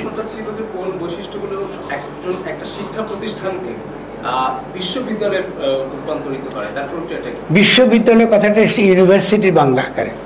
সেখানেই বিশ্ববিদ্যালয় বলা হয় যেখানে ইউনিভার্সাল নলেজ চর্চা হয়, ইউনিভার্সাল সার্বজনীন জ্ঞান চর্চা হয় যেখানে। মানে যে নলেজ, যে জন্য আমরা কী বলি, আমরা যখন বিশ্ববিদ্যালয়ে যখন হাইয়েস্ট ডিগ্রি পাই তখন তাকে কী ডিগ্রি দেই, কী ডিগ্রি দেওয়া হয়? সবচেয়ে সর্বোচ্চ ডিগ্রিটা কি? পিএইচডি। তাহলে ডক্টর কিসে? ফিলোসফিতে, দর্শনে তিনি ডিগ্রিতে, উচ্চতর ডিগ্রিতে পান। তিনি বিশেষ কোনো বিজ্ঞানে না, কিন্তু বিশেষ কোনো শাস্ত্রে না, তিনি দর্শনে পান। দর্শন কেন? কারণ ইউনিভার্সাল নলেজ যেখানে চর্চা হয়। তাহলে এই বিশ্ববিদ্যালয় তখনই সেই ইউনিভার্সাল নলেজ যখন সে চর্চা হবে তখন সভাপতি সে স্বীকৃতি পেতে বাধ্য। আপনার এখান থেকে যতই গ্রামে থাকেন, যত যেখানেই থাকেন, যখনই মৌলিক চিন্তা করবেন আপনি অবশ্যই কোথাও না কোথাও আপনি দৃষ্টিগোচর হবেনই। পৃথিবীতে এমন কোনো জায়গা নাই যেখানে দৃষ্টিগোচর হয় নাই। জ্ঞান চর্চার ক্ষেত্রে নতুন কোনো জ্ঞানের অবদান রেখেছে, কিন্তু আমরা দৃষ্টিগোচর হয় নাই এমন কোনো নজির পৃথিবীতে নাই। ফলে আপনারা চেষ্টা করেন এখানে ইউনিভার্সাল নলেজ প্রতিষ্ঠা করা যেতে পারে এরকম একটা জায়গায় বিশ্ববিদ্যালয় নিতে। ঠিক আছে, প্র্যাকটিক্যালি বলি, আমাদের মাননীয় উপদেষ্টা মশাই এখানে আছেন, আপনাদের পিওর সায়েন্সের কয়টা সেশন আছে? ফ্যাকাল্টি আছে? ফিজিক্স আছে? পিওর ফিজিক্স আছে? ম্যাথমেটিক্স আছে? Very good, exam. Applied science না, অ্যাপ্লাইড সায়েন্সটা পরে, অ্যাপ্লাইড সায়েন্স ইঞ্জিনিয়ারিং হতে পারে, অ্যাপ্লাইড সায়েন্সকে ইউনিভার্সিটির জন্য দরকার নেই। হ্যাঁ, ঠিক তেমনি অন্যান্য ক্ষেত্রে যেমন political science, political economy, economic কোর্সের মধ্যে আমরা ম্যাক্রো ইকোনমিক্স পড়ি, ওয়েস্টার্ন ইকোনমিক্স পড়ি, কিন্তু মার্কসিস্ট ইকোনমি পড়ি না। থার্ড ওয়ার্ল্ড কান্ট্রি কিন্তু মার্কস পড়ি, এটা হলো? আজকে যদি আপনি হার্ভার্ডে যান, কর্নেলে যান, আমি নিউ স্কুলে পড়েছি, নিউ স্কুলে পড়েছি যে সমস্ত ইউরোপীয় লোকজনকে নিউ স্কুলে এসে কী পড়াই দিয়েছে? কার্ল মার্কস পড়াচ্ছে। কেন? কারণ জ্ঞানের জগতের সামনের সারে ইকোনমিক্সের। আপনারা কারা কারা মার্কস পড়েছেন? আপনারা কি ওই যে নিরঞ্জন রায়ের কি সমাজতন্ত্র অকক্ষ পড়েছেন হয়তো, আর দূর নাকি? মার্কস তো বিশাল লোক, এটা বিশাল সমুদ্র, তার তো কোনো চর্চা আপনাদের বিশ্ববিদ্যালয়ে নেই, কোনো বিশ্ববিদ্যালয় আপনাদের সে একা না। আমি মার্কসের একটা উদাহরণ দিলাম। রুশো পড়েছেন পলিটিক্যাল সায়েন্স, যত বড় গণঅভ্যুত্থান হলো। আপনি রুশোকে নিয়ে কোনো পাঠ্যক্রম করেছেন? আপনি হেগেল পড়েছেন বা এখনকার ফুকো, আমি তো সে পুরনো আমার কথা বলি, জনবাবদর্শন, এই আমলে ফুকো কি আগামবেন পড়েছেন? তাহলে কেমন ইউনিভার্সিটি হবে? আজকে চিন্তার জগতের প্রান্ত সীমার যে চর্চাগুলো চলছে সেটা আপনাদের হাতের মুঠোয়। আজকে আপনারা এত সৌভাগ্যবান যে আপনারা ক্লিক করলে কয়েক সেকেন্ডের মধ্যে যে কোনো বই আপনি পেতে পারেন পিডিএফে। কেন ইমাজিন দিস? আমরা কি করছিলাম জানেন? যে মা উপরে জানে, আমরা হাতে লিখতাম 5 জনে মিলে, আমার এখনো মনে আছে। মাসুদের উপর হাতে লিখছি আমি, কেমন অনকন্ট্রাডিকশন, হাতে লিখেছি, 5 জনে 5টা বই লিখছি, তারপর শেয়ার করেছি, ঘুরেছি, এভাবে পড়েছি আমরা। আর আপনাদের হাতের মধ্যে আছে, সেলফোনের মধ্যে।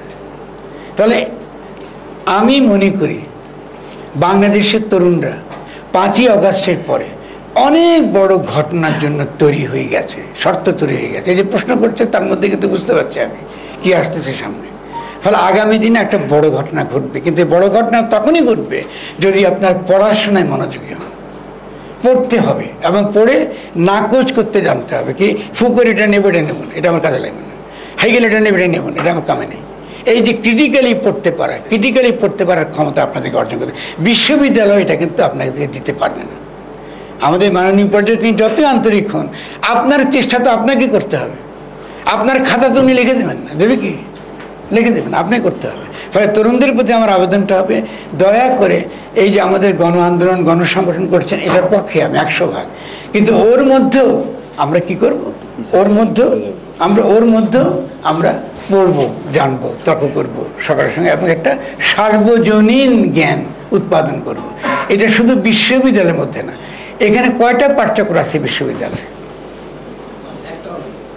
তাতে এটা বিশ্ববিদ্যালয় না। আমি তো কালকে বলবো যে কি এই বিশ্ববিদ্যালয়কে বন্ধ করে দেন, কালকে গিয়ে আমি বলবো আপনার কে বিশ্ববিদ্যালয় বন্ধ করে দেন। কেন আপনি আশা করেন যে বিশ্ববিদ্যালয় আপনাকে পড়াবে? কোথাও বিশ্ববিদ্যালয় পড়ায় না। এই জন্য টিচার বলে কোনো শব্দ নেই, বলছি ইনস্ট্রাক্টর। আপনি বিদেশে যান, হারভার্ডে যান, যে কোনো জায়গাতে পাঠচক্র নেই। আপনি তো ছাত্রই না। আপনি যদি পাঠচক্র না করেন, you not a student to start with. আপনি ছাত্র, পড়তে আসছেন, এটা তো আপনার প্রথম কাজ। তো এটা তো নিত্যদিন, আজকে এখানে বসছি, এটা তো আমাদের একটা পাঠচক্রের মতো। আজকে অন্য একটা বিশ্ববিদ্যালয়ে এই বক্তৃতা দিতাম, এটা কিন্তু তার ক্রেডিটে ঢুকতো, তারা ক্রেডিটের মধ্যে, তার ক্লাসের ক্রেডিটের মধ্যে ঢুকে যেত এটা। তাহলে আমরা তো এই নিয়মগুলো করছি না। আমি আপনাদের কাছে এক্সটার্নাল, ঠিক না? আপনারা আমাকে অনেক সম্মান দিয়েছেন, বিরাট সম্মান দিয়েছেন, কিন্তু আমি এক্সটার্নাল। এটার জন্য কিন্তু আপনি এই সময়টা আমাকে দিচ্ছেন, এটার জন্য কিন্তু আপনার কোনো ক্রেডিট নেই। আপনি মানে যেটা শিক্ষার কোনো ক্রেডিট, ফলে পাঠচক্র না করার যে না করছেন, বিশ্ববিদ্যালয়ে টেনশন করতে পারবেন, ইম্পসিবল। এটা আপনাকে করতে হবে। জি, ঠিক আছে না? জি, আমার একটা প্রশ্ন ছিল, আগে প্রশ্নটা করে তারপর প্রেক্ষাপটটা বলতে। যে 5 আগস্ট কি আসলে ফেসিবাদের পতন হয়েছে কিনা, এখন স্যার প্রেক্ষাপটটা বলুন। 5 আগস্টে এই যে জনসমুদ্র, আমাকে ফ্যাসিবাদটা বলতে আমি কি বুঝি একটু বলেন, তাহলে বুঝবো। এটা একটা সিস্টেম, যে সিস্টেমটার মধ্যে মানুষ তার কথা বলার শক্তি সামর্থ্য আটকে যায়, মানুষ তার স্বাধীনভাবে বাঁচার যে চিন্তা সেটা আটকে যায়, এটা হচ্ছে ফেসিবাদ। এটা একজন ব্যক্তি না। তো এই সিস্টেমটার পতন হয়েছে, এটা সামগ্রিকভাবে বাংলাদেশের ভাবনা। তারপরে এই জনসমুদ্রের যে আকাঙ্ক্ষা বা অভিপ্রায় ছিল, সেই অভিপ্রায়ের কথা যদি বলি, যে একটা সরকার গঠন হবে যেটা জনতার সরকার হবে, বা এই যে সংবিধানের যে ধোঁয়াটা খাওয়ানো হলো, বা আমরা যদি প্রোক্লেমেশনের কথা বলি, যেই জনসমুদ্র 16 বছরের একটা সাম্রাজ্যকে ভেঙে চুরমার করে দিল, সেই সাম্রাজ্যটাকে ভেঙে চুরমার করার পরেও একটা প্রোক্লেমেশন যখন দরকার হয়, বা আমাদের এই বিপ্লব বা গণ অভ্যুত্থান যে নামেই রাখি না কেন, তার যে বৈধতার একটা পরিপত্র দরকার হয়, সেটা কেন নিতে পারলাম না? তার মানে কোনো অবৈধ ফেসিজম এখনো আমাদের এই বাংলাদেশে বিদ্যমান আছে কিনা অদৃশ্য।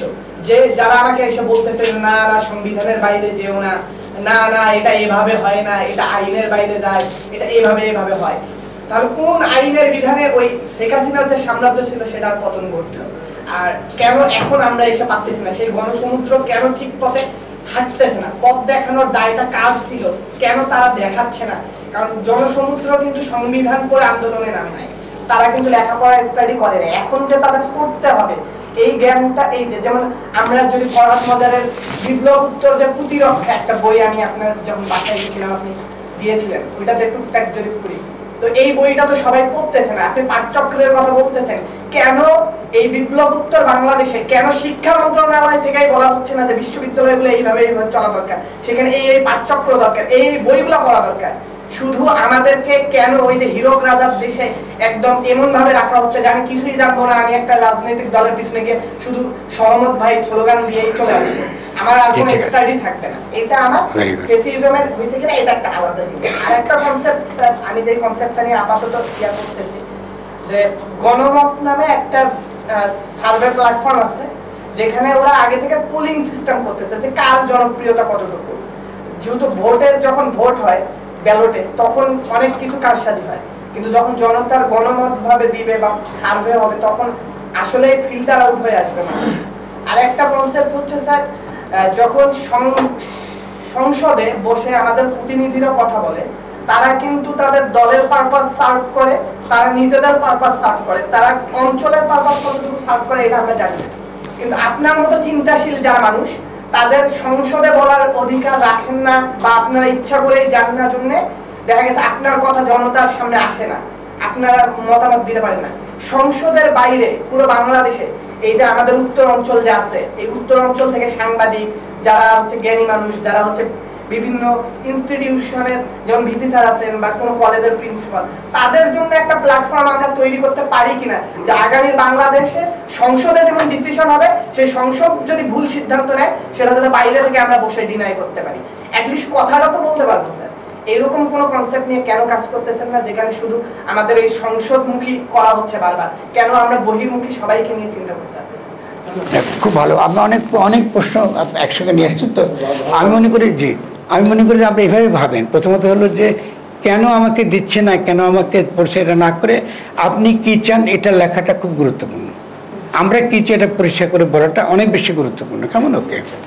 ফলে তরুণদেরকে প্রথমত নিজেরা ভাবতে হবে, কেউ কিন্তু করে দেবে না। 69-এর গণ অভ্যুত্থানে কেউ করে দেয় না, জনগণকে লড়ে আদায় করতে হয়েছে। কিন্তু আমাদের ঘাটতি যেটা পরিষ্কার হয়ে গেল 5ই আগস্টের পরে, সেটা হলো আমাদের চিন্তার ক্ষেত্রে, রাজনৈতিক চিন্তার ক্ষেত্রে একটা মারাত্মক রকম ঘাটতি আছে। সেই ঘাটতিটাকে প্রথম পূরণ করতে হবে। এই যে আমরা ঘুরে ঘুরে বিভিন্ন জায়গায় আপনাদের সঙ্গে তরুণদের সঙ্গে কথা বলছি, এইটা বোঝাতে চেয়েছি যে এই 5ই আগস্টের পরে 8ই আগস্টে যখন শপথ গ্রহণ করলো, এটাকে ষড়যন্ত্র তত্ত্ব আকারে ব্যাখ্যা করা যায়, সমস্যা নাই। কে করলো, কেন করছে, আপনি যারা জনগণের অধিকার হরণ করতে, তারা তো এটা করবেই। কিন্তু জনগণ এটা কেন মেনে নিল, এটা মেনে নিল আমাদের দোষে। কারণ তরুণদেরকে আমরা বোঝাতে পারি নাই যে গণ অভ্যুত্থানের পরে তারা নিজেরা ঘোষণা দিতে পারে আজ থেকে বাংলাদেশ স্বাধীন, আজ থেকে বাংলাদেশ একটা নতুন গঠনতান্ত্রিক প্রক্রিয়ার মধ্যে গেছে, আমরা ক্ষমতা গ্রহণ করেছি। সামরিক বাহিনী অভ্যুত্থান করলে কী করে? এটা করেন না, ফরমান দেয় না? তো তারা অবশ্যই এটা অভ্যুত্থান। আচ্ছা, আমরা সে ফরমান দিতে পারি যে আমরা আসছি এবং এখন থেকে আমরা যে ফরমান দেব সে ফরমানের অধীনে আমাদের দেশ চলবে, যতক্ষণ পর্যন্ত না নতুন গঠনতন্ত্র প্রণয়ন করা হচ্ছে। তো এই যতক্ষণ পর্যন্ত না নতুন গঠনতন্ত্র প্রণয়ন করা হচ্ছে, আপনার সমস্ত প্রশ্নগুলো কিন্তু ওটার মধ্যে পড়ে গেছে। আর ওই গঠনতান্ত্রিক প্রক্রিয়া যদি শুরু হতো, তাহলে এখানে ইতিমধ্যেই সরকারের তরফ থেকে একজন লোক এসে বলতো, হয়তো আমি বলতাম যে আমরা এখন নতুন গণ অভ্যুত্থান হয়েছে, এখন বাংলাদেশকে নতুন করে আমরা গঠন করতে চাই, তোমরা কি বলো, কিভাবে বানাবো? এই তখন আপনার আইডিয়াগুলো আসতো। বুঝে গেল কথাটা কি?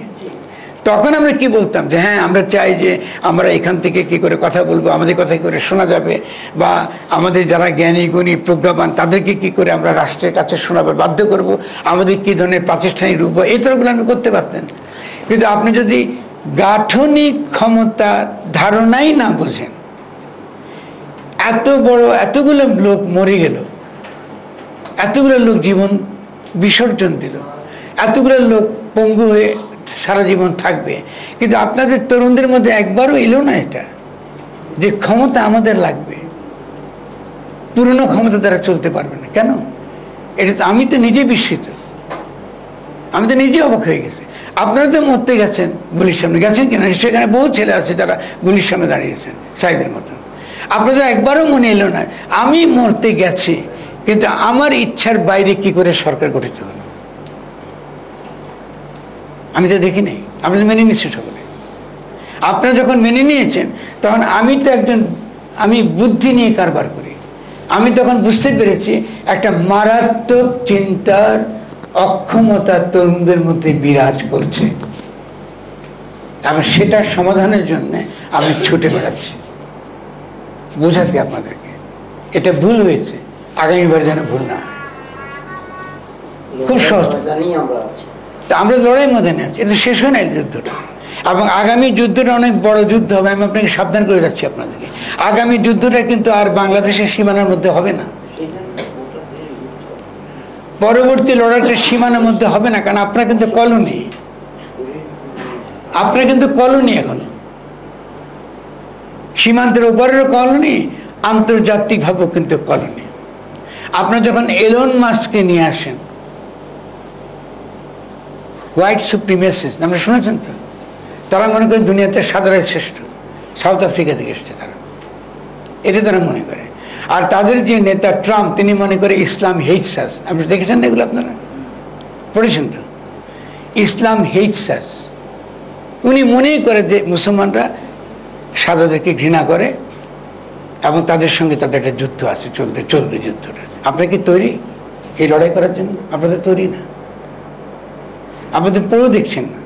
আপনাকে প্রশ্ন তুলেছেন যে এলন মাস্ককে যদি আপনি আইসিটি দিয়ে দেন তার স্টারলিংকে, আপনাদের কোনো প্রাইভেসি থাকবে? এখানে কে বসে আছে উপর থেকে তো আপনাকে ড্রোন মানে মেরে ফেলবে, যেমন করে তারা মেরেছিল। আপনাকে সিরিয়া থেকে আপনাদের শিক্ষা হচ্ছে না, আপনার প্যালেস্টাইন থেকে শিক্ষা হচ্ছে না। দুর্ভাগ্যক্রমে আপনার সংখ্যাগরিষ্ঠ লোক মুসলমান, আনফর্চুনেটলি। আপনাদের কপালে তো মৃত্যু লেখা আছে, আপনাদের হুঁশ নেই। শুধু তাই না, আপনাদের মধ্যে যারা নিজেকে ইসলামিস্ট বলে দাবি করে, কি করতেছে? বিভাজন তৈরি করছে সমাজের মধ্যে, মাজার ভাঙতেছে না? ভাঙছে কিনা? আপনার প্রতিবাদ করেছেন? আপনি তো করেননি। তাহলে এই যে অজ্ঞতাটা আপনাদের পলিটিক্যাল অজ্ঞতা, মারাত্মক রকম অজ্ঞতা, এটার দায় কে নেবে? আমি তো যে বয়সে পৌঁছেছি, আমি কি মাহবুব ভাই, আমরা যারা বয়সে পৌঁছেছি, আমরা তো অল্প কয়দিন, এরপরে কি করবেন? আমরা তো পুরোনো আমলের লোক, ঠিক আছে। সেই জন্য বলি যে আমরা প্রথম কাজটা হচ্ছে যে আমি বিনয়ের সঙ্গে বলবো, আমার বই প্রচারের জন্য বলছি না, যেই বইটা লিখেছি ওই বইটা একটু মনোযোগ দিয়ে একটু দেখুন। এর পরবর্তী আরেকটা বই আসছে গঠন বলে, আরও অনেকগুলো বই আসবে। একটু চেষ্টা করছি বোঝাতে আগামী দিনের লড়াইটা কি হবে, আগামী দিন লড়াইটা করতে কি কি করতে হবে। এখন আমি যদি এটা নিয়ে লম্বা আলোচনা আমি করতে পারি, আপনার আরেকটা এরকম আলোচনা হচ্ছে একটা পাঠচক্র করবেন যারা রিয়েলি পলিটিক্যাল অ্যাক্টিভিস্ট, এদেরকে বলে বুঝাবো আগামী দিনের গণ রাজনৈতিক ধারার রাজনীতি কেমন হবে। এখন তরুণরা আমাদের কি উপরে দিচ্ছে দেখেন, তরুণরা বলতেছে বিএনপির মতন রাজনৈতিক দল বানালে নাকি হবে, বলতেছেন না আপনারা? এনসিপিটা কি? এনসিপিটা কি বলেন? আপনি নির্বাচন দ্বারা দেশ বদলাবেন? তাহলে আপনি কি বলেন না আপনাদের নেতাদেরকে যে এই দল দ্বারা হবে না? গণ অভ্যুত্থান কমপ্লিট করো, যেটা আমরা ব্যর্থ হয়েছি এটাকে কমপ্লিট করে আসো। তাহলে আপনার তরুণরা যতক্ষণ পর্যন্ত সচেতন না হবেন, আমাদের কথাগুলো হাওয়ায় মিলিয়ে যাবে, এটা কোনো অর্থ থাকবে না। লোকে বলবেন ফারামাদার সাহেব কথা বেশি বলে, বকাজবরি করে বেড়াচ্ছে, তো এটা তো আমি করতে চাইব না। কিন্তু আমি যদি মনে করি কালকেও যদি আমাকে বলে কেন যে আপনারা এখানে রিয়েলি একটা পাঠচক্র করবেন, আপনি পাঠচক্র করে আমরা বাংলাদেশকে বদলাবেন, দুনিয়াকে বদলাবেন, ওই হিম্মত নিয়ে আসেন। আপনাদের বয়স তো 22 থেকে 23 বছর, এই বয়সে তো আমরা বন্দুক কাঁধে নিয়ে যুদ্ধ করতে গেছিলাম, ঠিক না? বলেন। নেবে নিশ্চয়ই। বিশ্ববিদ্যালয়ের ছাত্র রাজনীতি আসলে কেমন হওয়া উচিত, নাকি স্যার ছাত্র রাজনীতি বন্ধ করে দেওয়াটাই ভালো সিদ্ধান্ত? 18 বছর, সে উত্তর খুব সহজ। 18 বছরের পরে যে কোনো, যদি আমাদের আইন মতো যে কোনো ছেলে 18 বছর বয়সে বয়স্ক, তার রাজনীতি করার অধিকার আছে। সে বিশ্ববিদ্যালয়ের ভিতরে করুক, বিশ্ববিদ্যালয়ের বাইরে করুক। কিন্তু আপনার তো রাজনীতি করেন না, আপনার দলের লেজুর, আপনি রাজনীতি করেন, এটা রাজনীতি। এখন যেটা করছেন এটা রাজনীতি। দলের লেজুর ভিত্তি করা রাজনীতি বল না। দল মানে কি? নিউ লিবারেল ইকোনমি, মানে অবাধ বাজার ব্যবস্থার যুগে রাজনৈতিক দল মানে লুটেরা এবং মাফিয়াদের দল। সে রাষ্ট্রকে তার নতুন বিনিয়োগের ক্ষেত্রে গণ্য করে, সে রাষ্ট্র ক্ষমতা চায় যেন রাষ্ট্র ক্ষমতার দ্বারা সে তার পুঁজির স্ফীতি এবং পুঁজি ভবন ঘটাতে পারে।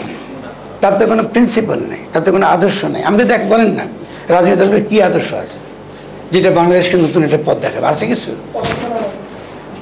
ঠিক আছে, কিন্তু আপনাদের আছে। ধরুন আমরা রাজনৈতিক দলগুলো নাই, আপনাদের আছে, তরুণদের তো নেই। তাহলে আমরা তো বিকল্প রাজনীতি করতে চাইলে নতুন চিন্তা করতেই হবে। ভুল হলেও বলতে হবে যে আমি এটা চাই, যে বলতেছে আমি তার পক্ষে একমত, ওরকে কথা বলতে দিতে হবে, কিন্তু কথা তো বলতে হবে আপনাদেরকে। কিন্তু রাজনীতি করতেই হবে, রাজনীতি ছাড়া কোনো জনগোষ্ঠীর পক্ষে মুক্তি নাই। কিন্তু দলের লেজুর ভিত্তি করা মানে লুটেরা মাফিয়া শ্রেণীর পক্ষে বিশ্ববিদ্যালয়ের অভ্যন্তরে দালালি করা, বিভাজন সৃষ্টি করা এবং শিক্ষার পরিবেশ নষ্ট করা। ঠিক আছে, দেখুন আজকে আমরা কথা বলতেছি, আমাদের মাননীয় পর্যায়ে বসে আছেন, উনি অত্যন্ত ব্যস্ত মানুষ, বসে আছেন, ওনার কোনো দরকার ছিল না এটা করা। কিন্তু আমরা যে আলোচনাগুলো করবো, আমি নিশ্চিত আমরা যদি এই ধরনের আলোচনা যে বাংলাদেশের আগামী দিনের গঠনতন্ত্র কেমন হবে, উনি আনন্দ চিত্তে আপনাদেরকে সময় দেবেন, আলোচনা করবেন কী হতে পারে, আলোচনা করতে হবে না এটা আমাদেরকে। আমাদের অর্থনৈতিক উন্নয়নের পথ কোন দিকে আলোচনা করতে হবে না আমাদের নদীগুলো শুকিয়ে যাচ্ছে, নদী বেদখল হয়ে যাচ্ছে, আমাদেরকে আলোচনা করতে হবে না, আমাদেরকে বের করতে হবে না সিদ্ধান্ত। এটাই তো রাজনীতি, এখান থেকে বেরিয়ে আসবে, আলোচনা করলে বেরিয়ে আসবে। তাহলে রাজনীতি তো করতেই হবে, এটা তো কোনো বিকল্প নেই, কিন্তু লেজুর ভিত্তি করা যাবে। আচ্ছা ঠিক আছে, ঠিক আছে ভাইরা।